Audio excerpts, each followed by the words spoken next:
Film की शुरुआत होती है पूरी दुनिया को दिखाने से, जिसके बाद अमेरिका दिखाया गया जहाँ सूरज निकल रहा था। यानी कि नॉर्मल दिन की तरह आज की भी शुरुआत हुई और अब हम अमेरिका में रहने वाली एक फैमिली को देखते हैं। इनमें फैमिली का हेड था, उसकी वाइफ थी अमेंडा और 2 बच्चे थे। आदमी तो काफी अच्छी आदत का था, गुस्सा उसे कम आता था, लेकिन उसकी वाइफ अमेंडा काफी गुस्से वाली थी। लोगों को पसंद ना करना, सब पर शक करना, चिड़चिड़ापन उसमें बहुत ज्यादा था। दोनों हस्बैंड वाइफ ही जॉब करती थी। उनकी बेटी काफी मासूम थी, उसे सीजन देखने का बहुत शौक था, जबकि बेटा थोड़ा शरारती था। आज सुबह जैसी अमेंडा की हस्बैंड की आंख खुली तो अमेंडा का मूड आज काफी अच्छा था। वो अपने हस्बैंड को कहती है कि मेरा दिल कर रहा है हम छुट्टियां मनाने चले, इसीलिए मैंने आइलैंड पर हमारे लिए एक घर बुक किया है। अब उसका हस्बैंड मना नहीं कर सकता था, मान जाता है। ये सब तैयार हुई और कुछ ही देर के बाद आइलैंड पर जाने के लिए निकल पड़ी। ये गाड़ी में बैठी एंजॉय कर रही थी, काफी खुश थी। फिर कुछ घंटों का सफर करने के बाद उस घर में पहुंच जाते हैं जो अमेंडा ने बुक किया था। घर काफी शानदार था, सबको बहुत पसंद आता है। बच्चे पूल में नहाने लगे। उसका हस्बैंड सामान रखने में मसरूफ हो गया, जबकि अमेंडा मार्केट चली जाती है जरूरत खाने पीने का सामान लेने के लिए। वो बहुत खुश थी। सारा सामान खरीदने के बाद जब गाड़ी में सामान रख रही थी तो वहाँ एक और आदमी को देखती है जो खाने पीने का बहुत सारा सामान गाड़ी में रख रहा था। ये एक पूरी फैमिली के लिए बहुत ज्यादा खाना था। ऐसा लग रहा था जैसे दुनिया खत्म होने वाली हो और ये उसकी तैयारी कर रहा हो। अब ये चीज अमेंडा को अजीब तो लगी, लेकिन वो उससे बिना कोई बात कहे वहाँ से चली जाती है। घर आने के बाद ये फैमिली तैयार हुई और बीच पर चले जाते हैं। ये सुकून से वहाँ बैठकर एंजॉय कर रहे थे, जहाँ तभी इनकी नजर एक काफी बड़ी शिप पर गई जो समंदर में इनसे काफी दूर थी। ये सोचते हैं कि वो अपना रास्ता बदल लेगी, पर 2 घंटे के बाद भी वो शिप उसी जगह पर ही रही, बल्कि अब तो और मजीद आगे आ गई। इन्हें अजीब लगा, पर धीरे धीरे शिप और करीब आती गई। ये घबरा जाती हैं, समझ गई थी कि कोई गड़बड़ है, इसलिए अमेंडा का हस्बैंड सबको वहाँ से भागने का कहता है। घबराते हुए सब इधर उधर भागने लगे और बीच पर एक ही पल में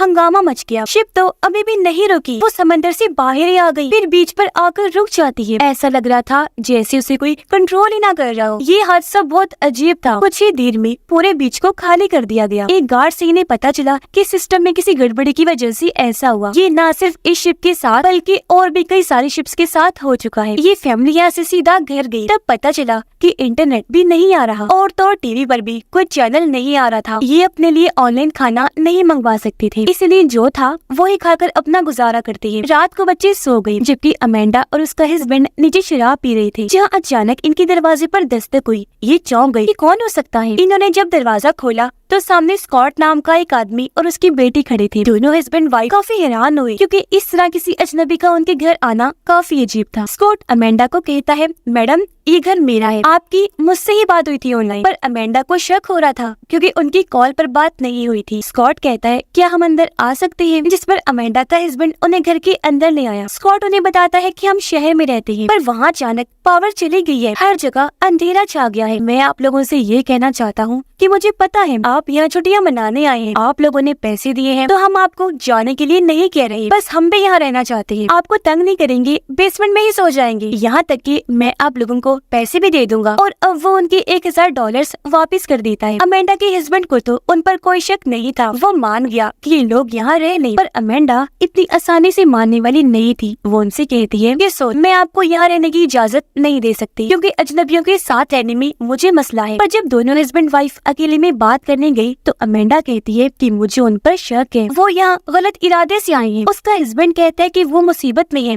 हमें उनकी मदद करनी चाहिए, मुझे नहीं लगता कि वो हमें कोई नुकसान पहुँचाएंगे। अच्छा एक काम करते हैं, आखिरी बार मैं उनसे बात करता हूँ, मुझे अगर कहीं भी कोई गड़बड़ी लगी तो मैं उन्हें यहाँ से जाने का कह दूंगा। इसलिए ये लोग एक बार फिर उनसे बात करने लगते हैं। स्कॉट काफी अच्छे से इनसे बात करता है। ये नहीं लग रहा था कि वो कोई खतरनाक आदमी है, बल्कि वो तो अंदर से थोड़ा घबराया हुआ था। इन्हें जब यकीन हो गया तो अमेंडा मान जाती है। तभी स्कॉट की बेटी टीवी चलाती है, हर जगह बस इमरजेंसी ब्रॉडकास्ट लिखा आ रहा था। इससे ये बात तो साफ हो गई कि स्कॉट सच कह रहा था कि पावर चली गई, ना इंटरनेट आ रहा था और ना ही कोई चैनल चल रहा था। इन लोगों को पक्का यकीन हो गया था कि सच में कोई गड़बड़ जरूर है। सारे बिगड़ते हालात इन्हें उलझन में डाल रहे थे। स्कॉट एक गवर्नमेंट ऑफिसर था, इसीलिए उसे कहीं ना कहीं शक था कि सूरत हाल क्या है। यही वजह थी की परेशानी उसके चेहरे से साफ नजर आ रही। अगली सुबह अमेंडा की बेटी कहती है, मामा मैंने अगला एपिसोड देखना है, इंटरनेट नहीं आ रहा, आप कुछ करें। अब जब अमेंडा ने अपना फोन चेक किया तो वहाँ कुछ इमरजेंसी खबरें आई हुई थी। वो जैसे ये अपने हस्बैंड को दिखाती है वो गायब हो गई। उसका हस्बैंड कहते हैं कि शायद पूरे सिस्टम को किसी ने हैक कर लिया है, जबकि अमेंडा को बस एक ही फिक्र थी कि हमारे घर में 2 अजनबी हैं। अमेंडा का हस्बैंड कहता है कि मैं जरा बाहर जा रहा हूँ, शायद वहाँ कोई बता दे कि ये सब क्या हो रहा है। उसके जाने के बाद स्कॉट और उसकी बेटी भी जा गई। जब बाहर आए तो अमेंडा उन्हें भी बता देती है कि मेरे मोबाइल पर इमरजेंसी खबरों का नोटिस आया था, जो सुनकर स्कॉट काफी चौंक गया। फिर अमेंडा परेशान होते हुए कहती है कि क्या हालात बेकाबू हो रहे हैं। स्कॉट मुस्कुरा कर कहता है कि नहीं,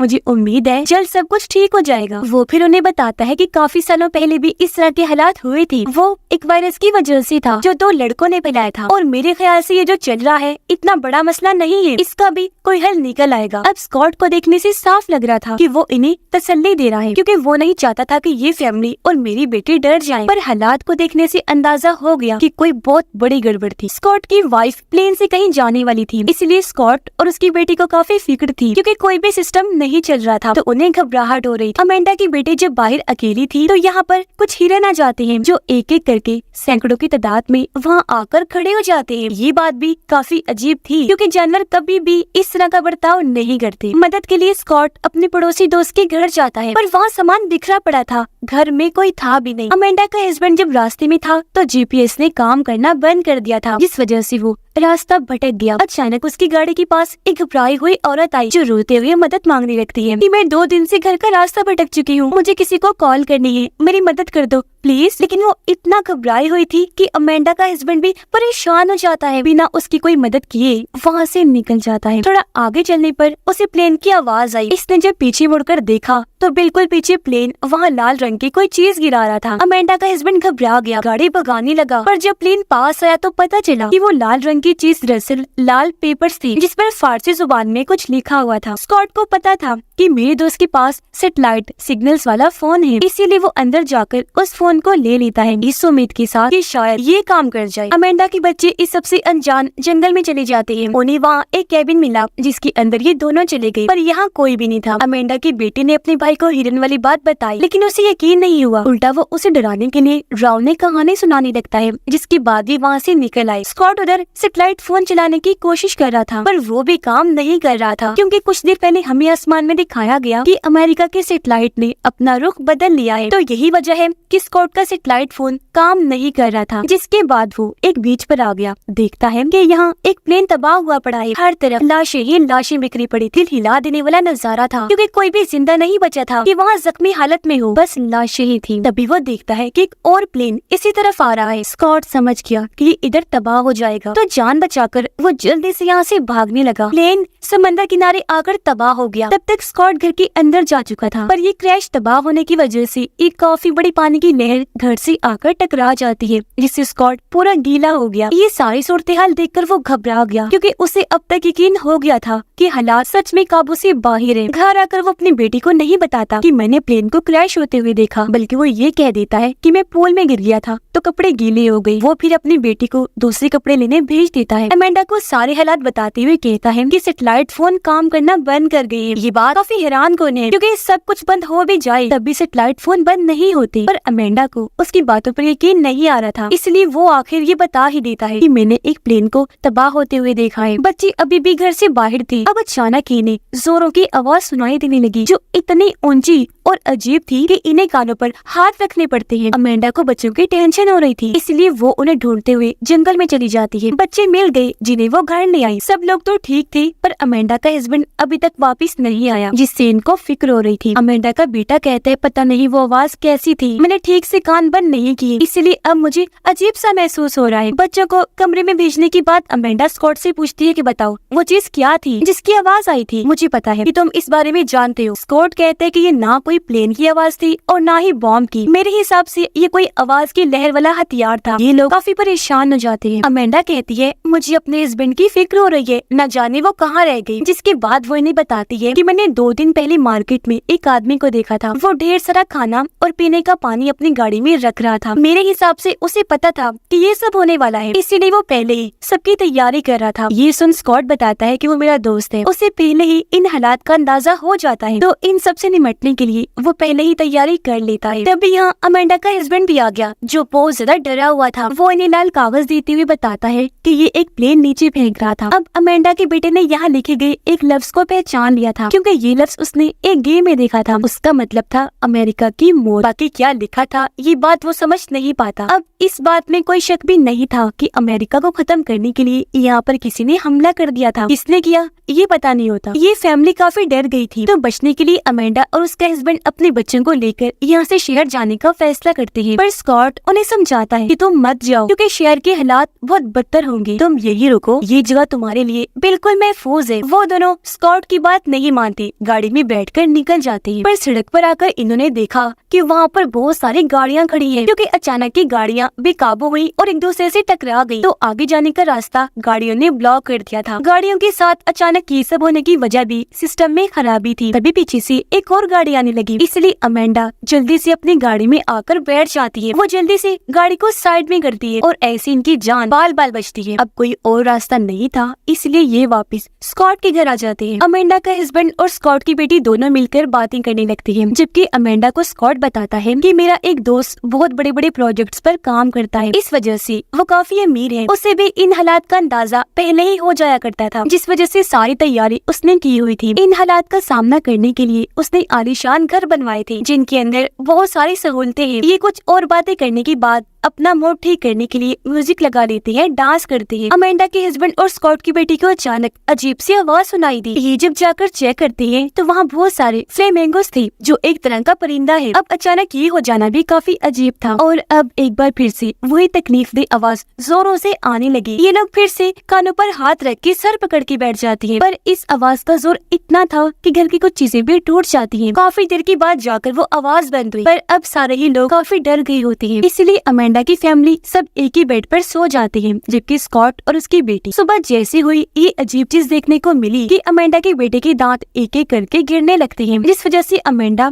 और उसके हस्बैंड काफी घबरा गई। समझ ही नहीं आ रही थी कि आखिर यहाँ चल क्या रहा है। अब तो हदें ही पार हो रही थी। उनकी समझ से बाहर था कि अब हम क्या करें। मदद के लिए किसी को फोन भी नहीं कर सकते। स्कॉट अमेंडा को कहता है कि वो आदमी जिसे तुमने ढेर सारा सामान खरीदते हुए देखा था, इन्हें मेरा दोस्त वो यहाँ पास ही में रहता है। मुझे यकीन है कि उसके पास बहुत सारा सामान है, तो उसके पास हमें कोई दवाई मिल सकती है जो हम तुम्हारे बेटे को दे देंगे। इसलिए अब अमेंडा के बेटे को लेकर उसके डैड और स्कॉट उस दोस्त के घर जाते हैं। जब ये वहाँ पहुँची तो उसका दोस्त घर के अंदर था, उसके हाथ में गन थी। वो कहता है कि गाड़ी कुछ दूरी पर खड़ी कर दो, हम फिर बात करते हैं। स्कॉट उसके इस बर्ताव पर हैरान था, क्योंकि दोनों पहले दोस्त हुआ करते थे, पर अब उसका दोस्त पूरी तरह से बदल गया था। ऐसा लग रहा था इसे जिंदा रहने के लिए इंसानों के बीच जंग शुरू हो गई हो। स्कॉट उससे मदद मांगता है। अमेंडा का हस्बैंड उसे बताने लगा कि मेरे बेटे के साथ अजीब हो रहा है, वो उल्टियाँ कर रहा है, साथ ही उसकी दांत भी झड़ रही हैं। इसमें आप कुछ कर दीजिए प्लीज। जिस पर स्कॉट का दोस्त कहता है कि दांत गिरना कोई बड़ी बात नहीं है, ये और भी कई सारे लोगों के साथ हो चुका है। तेज आवाज जो बार बार सुनाई देती है वो सीधा दिमाग पर असर करती है, उसकी वजह से हुआ होगा। तो इस सिलसिले में मैं आप लोगों की कोई मदद नहीं कर सकता, अब जाओ यहाँ से। स्कॉट को काफी हैरत हुई। वो कहता है ये तुम कैसी बातें कर रहे हो, भूल गए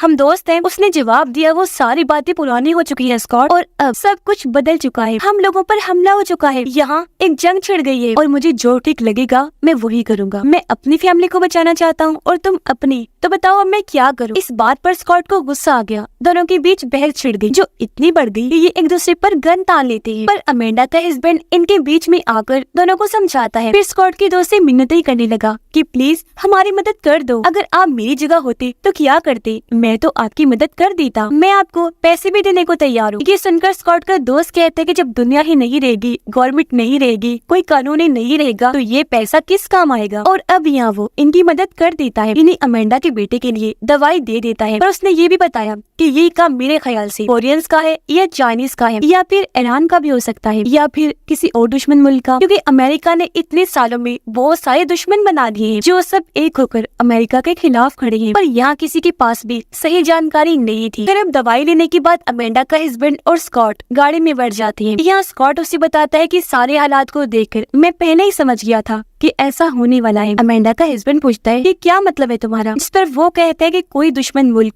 अमेरिका का खात्मा करना चाहता है। जब भी उसने ऐसे हालात पैदा कर दिए, क्योंकि जब भी किसी मुल्क को खत्म करना होता है तो उसके लिए 3 चालों वाली गेम खेली जाती है। पहली चाल कि अगर किसी भी मुल्क की गवर्नमेंट को लोगों से तोड़ना हो तो उन्हें बिल्कुल अलग अलग कर दो, यानी कि उनकी कम्युनिकेशन सिस्टम, हर तरह के राब्ता करने वाले जरियों को खत्म कर दो। जैसे कि हमारे मुल्क में इंटरनेट चला गया, चैनल्स बंद हो गए हैं, तो एक तरह से हम अपनी गवर्नमेंट से कट ही गए हैं। दूसरी चाल होती है यानी खुफिया हमले होंगे, जो भी हमने देख ही लिया। जो तकलीफ दे जोरदार आवाज आती है ना, ये दुश्मन की तरफ से एक खुफिया अटैक ही है। इसके बारे में वो गलत जानकारियाँ देती है ताकि सभी लोग डर जाएं और वो एक दूसरे पर ही शक करने लग जाएं। हर कोई अलग अलग कहानियाँ बनाने लगेगा, डर अफरा तफरी का माहौल बन जाएगा। जो भी यहाँ हो चुका है, लोग अपनी हिफाजत नहीं कर सकेंगे। खुदगर्जी का ऐसा माहौल होगा कि जिंदा रहने के लिए जंग छिड़ जाएगी। ये भी हो चुका था। कोई वजह नजर न आने पर लोग एक दूसरे पर ही शक करके आपस में दुश्मन बन जाएंगे। वो कहता है अगर ये दो चालें कामयाब रही तो तीसरी चाल खुद ब खुद काम कर जाएगी। अमेंडा का हस्बैंड पूछता है कि तीसरी चाल क्या है। तब स्कॉट बताता है कि पूरी दुनिया की जंग, क्योंकि तब गवर्नमेंट टूट गई होगी, कोई कानून नहीं होगा और काफी हद तक ये चीज भी हो चुकी थी। उधर अमेंडा की बेटी काफी देर से मिल नहीं रही थी, इसलिए अमेंडा और स्कॉट की बेटी उसे ढूंढने जाती है। वो जब जंगल वाले कैबिन में थी तो इन्हें बाहर से आवाज आने लगी और अब जब स्कॉट की बेटी बाहर जाकर देखती है तो वहाँ ढेर सारे हिरन आकर खड़े हो गए थे। अमेंडा उनके सामने आकर चिल्लाने लगी, जिससे सारे हिरन वहाँ से भाग जाते हैं। अब अमेंडा का ध्यान शहर की तरफ गया, जहाँ बम धमाके हो रहे थे। वहाँ पूरी तरह जंग का माहौल बन गया था। लोगों के चिल्लाने की आवाजें आ रही थी, जिसका मतलब था कि ये लोग जहाँ पर थे